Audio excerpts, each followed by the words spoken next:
This should be an interesting day. I haven't actually owned a motorbike for the last 18 months in order to fund doing these videos full time.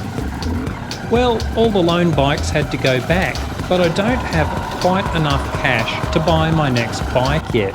So today someone is lending me this little pocket rocket pumpkin. So I'm getting a free ride on the free ride.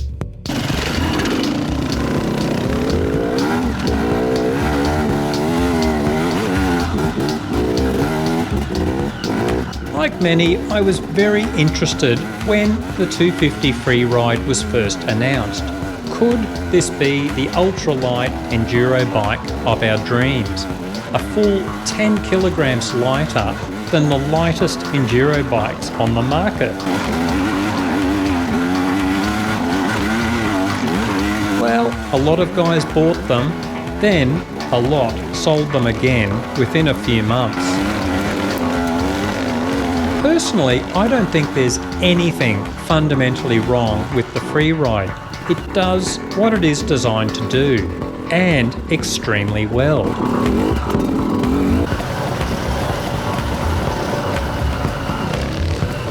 It simply isn't an enduro bike. To my way of thinking, the 250 FREERIDE is halfway between a trials bike and an enduro bike in so many ways.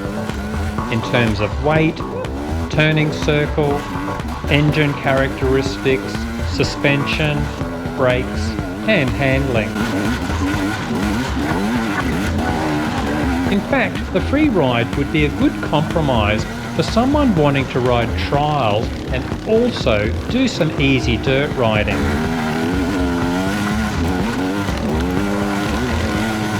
So what went wrong? It seems most riders were wanting something closer to the enduro end of the spectrum.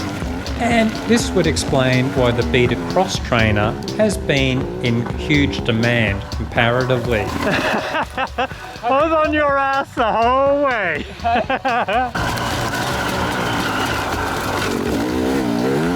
The Cross Trainer is more like 1/4 trials bike, 3/4 enduro bike. We made this dodgy graph some years ago to try to explain this as we saw it. So who would the 250 FREERIDE suit? Well, as mentioned, anyone after a compromise between trials and dirt riding. It also has an incredibly low seat height, so it could suit very short dirt riders who aren't planning on riding aggressively. And a lot of guys bought these bikes for their wives to learn on, but you would have to research that and see how well the FREERIDE worked in that context.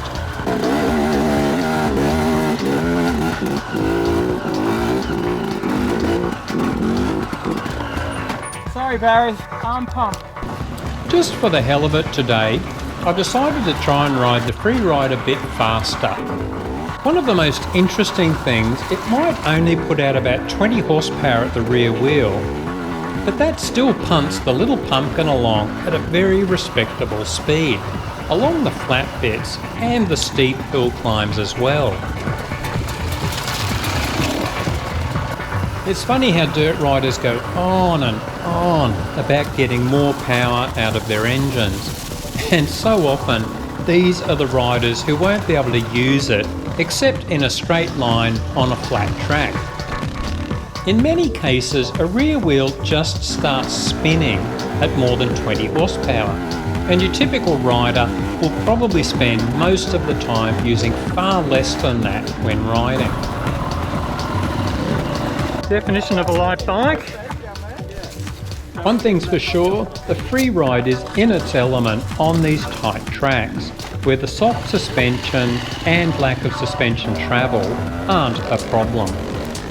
I've managed to squeeze my tall frame onto the pocket rocket, and I'm just sitting because standing is pretty awkward.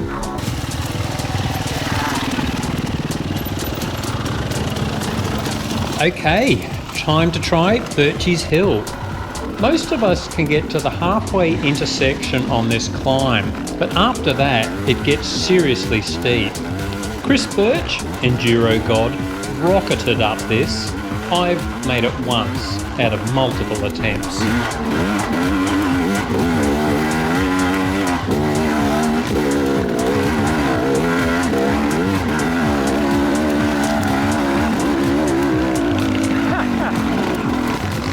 Nah, freeride's too small for me to stand and you just can't get the speed and traction. So you're going to be pretty nerve-wracking coming down. Let's try it again, but standing if possible. It's a rough climb, so you really need your legs to absorb the bumps for better traction. But I'm just too tall for the little bike, so it's back to sitting and try to avoid the bumps.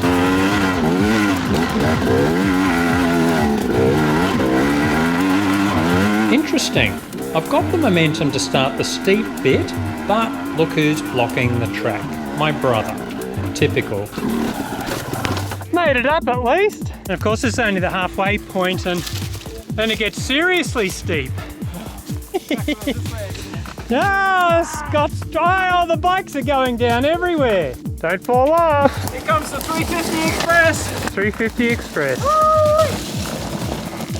Oh well, so much for hill climbs. We are all ragged after a few attempts, so it's back to the cruisy tracks.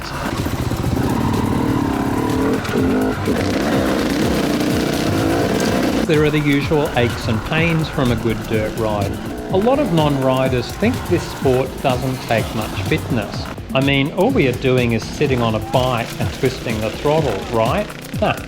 But of course, if you are riding properly, you will be standing much of the time. And you are working almost every muscle in your body for the few hours you are riding.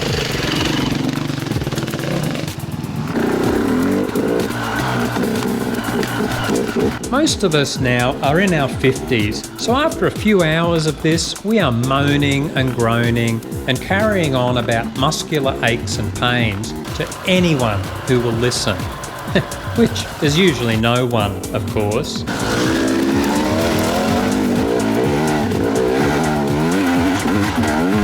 The solution?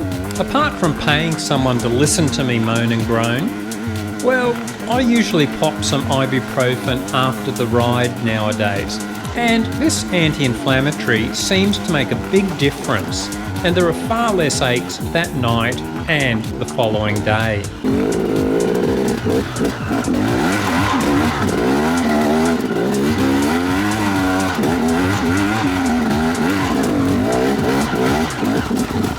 Man, this is a forest now.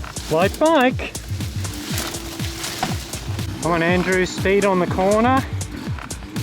Not too tricky climb. I usually average 2 rides a week, so I also try to get out for 2 lots of exercise during the week, using the interval training and strength training that Ben Crowley from Bulk Nutrients showed in a recent video. So I'll run up a steep hill, almost have a heart attack, then walk back down and repeat this several times. This interval training is very good for building up cardiovascular fitness in minimal time, and it seems to be making a difference in just the past 3 months. Then I'll jog down to the park and do some strength training on the free public gym equipment there. It's pretty cool how the dirt riding is not only improving my fitness, but making me work harder at it too, so I whinge and whine less after the ride.